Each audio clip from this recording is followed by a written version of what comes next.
તો આ સાથે સુરતથી સમાચાર સામે આવ્યા છે। સુરતથી સમાચાર પ્રાપ્ત થયા છે તો સુરતના ગ્રામ્યમાં 500થી વધુ બુટલેગરો સક્રિય બન્યા છે।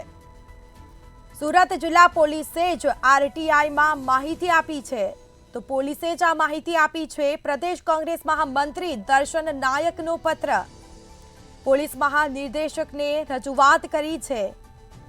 આ મામલે રજૂઆત કરવામાં આવી છે તો દારૂનું દૂષણ દૂર કરવા પ્રામાણિક અધિકારીઓની નિમણૂકની માંગ કરવામાં આવી છે। તો વહીવટીદારો સાથેની સાઠગાંઠમાં બુટલેગરો બેફામ બન્યા છે। દર્શન નાયકનું નિવેદન સામે આવ્યું છે। ગુનાખોરી વધવામાં દારૂ મુખ્ય કારણભૂત હોય છે। અનેક નિવેદનો જોવા મળ્યા છે। તટસ્થ અને પ્રામાણિક અધિકારીઓની નિમણૂક કરવાની માંગ કરવામાં આવી છે।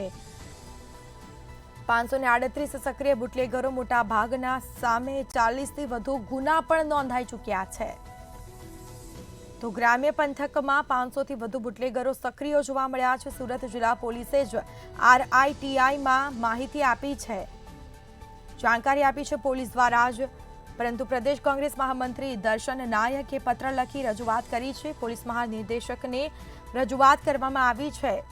દારૂનું દૂષણ દૂર કરવા પ્રામાણિક અધિકારીઓની નિમણૂકની માંગ કરવામાં આવી છે, જેમાં વહીવટીદારો સાથેની સાઠગાંઠ બુટલેગરો બેફામ બન્યા છે। દર્શન નાયકનું આ નિવેદન સામે આવ્યું છે।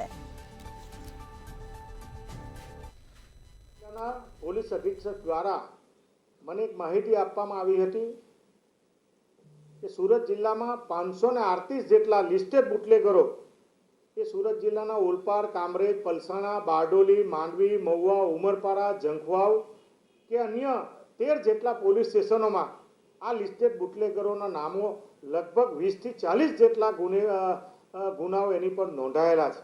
અને હાલમાં પણ આ યાદી 2024ના હરાળી 2024 અંતર્ગત મને આપવામાં આવી હતી।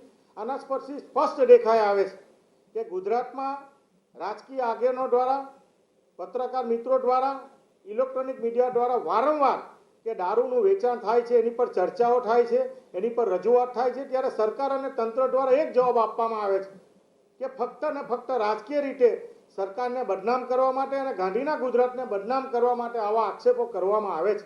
પરંતુ જે આરટીઆઈ દ્વારા જે માહિતી આપવામાં આવી છે એ કોઈ વ્યક્તિગત માહિતી નથી, પરંતુ જેની જવાબદારી છે કાયદો વ્યવસ્થાની પરિસ્થિતિ જાળવવાની, એ પોલીસ વિભાગ દ્વારા જ માહિતી આપવામાં આવી છે કે સુરત જિલ્લામાં 538 જેટલા બુટલેગરો આજે પણ દારૂ વેચી રહ્યા છે અને એની ઉપર આટલા ગુનાઓ દાખલ કરવામાં આવ્યા છે।